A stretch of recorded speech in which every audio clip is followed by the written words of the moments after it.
quelle est votre expérience avec le dopage dans le sport professionnel? Oula, ça remonte à loin. Janvier ou février 1993. Euh, J'avais 18 ans à l'époque et je me souviens, je jouais en pro au foot pour le club qui s'appelle l'AS Cannes. Et ce jour-là, on jouait contre le Sporting Club de Bastia. Et je me souviens, c'était mon deuxième match en fait, mon deuxième match en pro. Et on était mené 2-0 à la mi-temps. Et notre coach de l'époque était venu nous voir, surtout les plus jeunes, en nous disant, voilà les gars, allez voir le docteur, il va vous donner des vitamines. Ah nous, vitamines, on dit bon ok, pourquoi pas. On ne savait pas du tout ce que c'était quoi. Et donc on va voir le docteur, on nous donne un verre de jus d'orange, ce qui ressemblait à un verre de jus d'orange. Et donc on le boit bien évidemment. Et puis lors de la deuxième mi-temps, j'ai ressenti aucune fatigue. Je pouvais courir pendant des heures. Je n'étais jamais fatigué. Et puis l'adversaire que j'avais en face de moi ressemblait à un petit jeune de 10 ans quoi. Parce que j'étais beaucoup plus rapide, j'étais beaucoup plus endurant. Et puis voilà quoi. Donc le match est terminé. Et à l'époque, donc j'avais pas d'appartement, j'habitais dans la résidence, au centre de formation.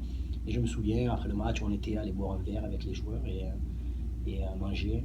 J'étais rentré au centre de formation à minuit et puis j'ai pas pu dormir parce que je transpirais des gouttes énormes. J'ai pas pu dormir toute la nuit. Je me suis finalement endormi à 6-7 heures du matin. Et puis les 2 jours après ça, donc ça c'était un samedi soir, le dimanche et lundi, je pouvais pas marcher. Donc je me suis douté qu'il y avait quelque chose de pas normal. Et je me suis inquiété bien évidemment. Le mardi ou mercredi, le coach est venu nous voir avec le médecin du club en nous disant qu'ils étaient désolés, qu'ils avaient rajouté des amphétamines dans ce verre de jus d'orange, chose que bien évidemment je ne savais pas. Et ils ont promis de ne plus jamais recommencer, ce qui est un mensonge, puisqu'ils ont essayé de refaire la même chose 4 mois plus tard pour un match super important où on jouait la montée en première division, puisqu'à l'époque c'était en deuxième division. Ils nous ont demandé de faire, c'était avant le match, de prendre ce qu'ils appellent ce jus d'orange. Et j'ai refusé, donc le coach m'a dit si tu refuses, tu ne joueras pas. Je me souviens avoir pris le verre, avoir bu, gardé dans la bouche, être allé dans les douches et tout recracher parce que je me suis promis de ne jamais toucher à quelque chose comme ça. Après avoir vécu ce que j'ai vécu, j'ai dit non, je préfère jouer un match et être bon ou moins bon en étant moi-même qu'en étant bon en prenant des cachets. Selon vous, qu'est-ce qui pousse l'athlète à se doper? Ce qui pousse l'athlète à se doper, je pense que c'est en se dopant, bien évidemment on aura des résultats, on va gagner. Et dans le sport aujourd'hui, il y a tellement d'argent que ceux qui gagnent plus d'argent. Donc il y a la reconnaissance, il y a l'argent que l'on gagne. Voilà pour moi les deux premières choses, quoi. C'est surtout la reconnaissance et l'argent. Le fait de gagner amène tout ça, quoi. Qu'est-ce qui vous a poussé de ne plus reprendre des produits dopants? Tout simplement parce que j'ai pensé à ma santé. Même en étant jeune, c'est vrai que j'avais que 18 ans, mais quand tu te mets au lit et que tu espères dormir, quand tu joues un match de foot au haut niveau, quand c'est au niveau professionnel, et ça m'est arrivé par la suite, tu t'endors pas de suite parce que tu passes à ton match et toute l'excitation qui va avec. Mais quand tu vas au lit et que tu t'aperçois que tu transpires comme pas possible et que ton battement de cœur est super rapide, là tu te dis il y a un problème, quoi. Donc soit ça te réveille et tu te dis c'est fini, je prendrai plus jamais ça, ou alors tu te dis au moins j'ai joué, j'ai été bon, pourquoi pas réessayer, ça va me permettre de regagner des matchs, ça va me permettre de re-signer un plus gros contrat, de gagner plus d'argent. Mais à l'arrivée, non, j'ai pensé à ma santé en premier, c'est pour ça que je me suis promis de plus jamais faire ça. Et qu'est-ce qui s'est passé avec les autres joueurs de votre équipe? Les autres joueurs de mon équipe, j'ai aucune idée. Le plus jeune, celui qui était avec moi, qui avait 1 an de plus que moi, je pense qu'il était dans la même situation que moi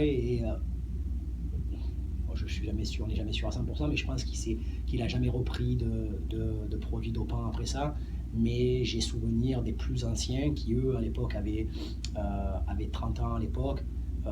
Je reste persuadé, et je les ai vus faire, qu'ils ont continué à prendre ils ont continué à prendre. Pensez-vous que le dopage est perçu dans les médias des autres?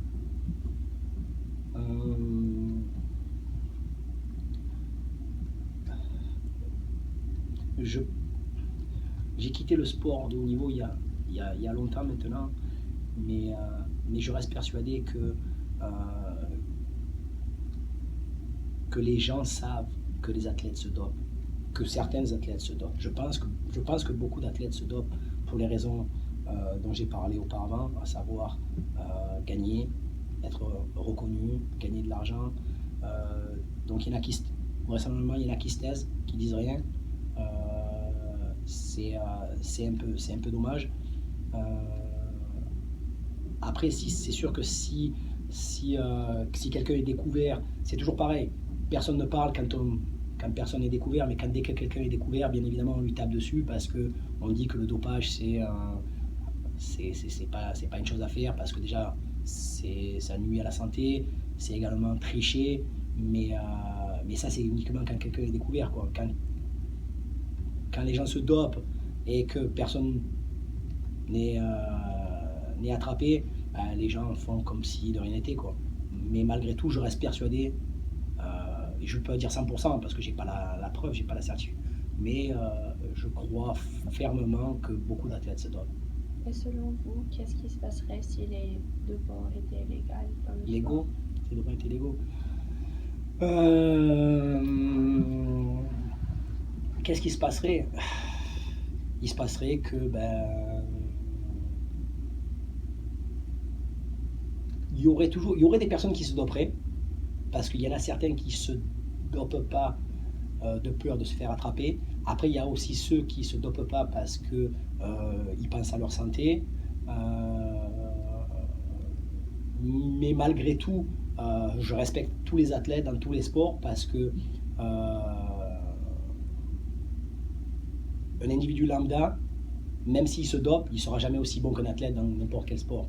Donc malgré tout, je respecte l'athlète pour ce qu'il est, mais je pense que le dopage, certains se doperaient, comme j'ai dit, certains se doperaient, je parle des athlètes, certains se doperaient parce que c'est autorisé et parce qu'ils veulent gagner, et d'autres ne le feront pas, même si ça les démange, juste parce qu'ils craignent pour leur santé. Ça, c'est pour moi, c'est ce que je respecte. Je pensais que c'est une question d'intégrité de l'athlète. Certains, oui. Je pense que certains, même si ça devenait légal de prendre des produits dopants, et même si on leur disait que en se dopant, les produits dopants n'affecteront pas leur santé, certains ne le feront pas, parce qu'ils préfèrent être naturels et faire de leur mieux, et puis au moins dire voilà, j'ai fait comme j'ai pu en buvant de l'eau, plutôt que de prendre des produits dopants. Moi, je sais que je préférais être mauvais, je préfère être mauvais avec de l'eau qu'être bon avec des produits dopants. Pensez-vous que le dopage est finalement un choix ou un devoir pour les athlètes? Un choix ou un devoir? Ou bien un besoin? Je pense qu'à la base c'est un choix, mais il y a tellement de pression maintenant sur les athlètes, parce qu'il y a tellement d'argent qu'on leur demande tellement d'être bons, de gagner des titres, de gagner des matchs, que certains sont dépassés par tout ça et se disent maintenant, si je veux rester dans ce cercle d'athlètes de haut niveau et avoir ma vie d'athlète où je gagne beaucoup d'argent, certains, sous la pression, utilisent des produits dopants. Moi, je le vois comme ça, quoi. Merci beaucoup. Merci beaucoup. De rien.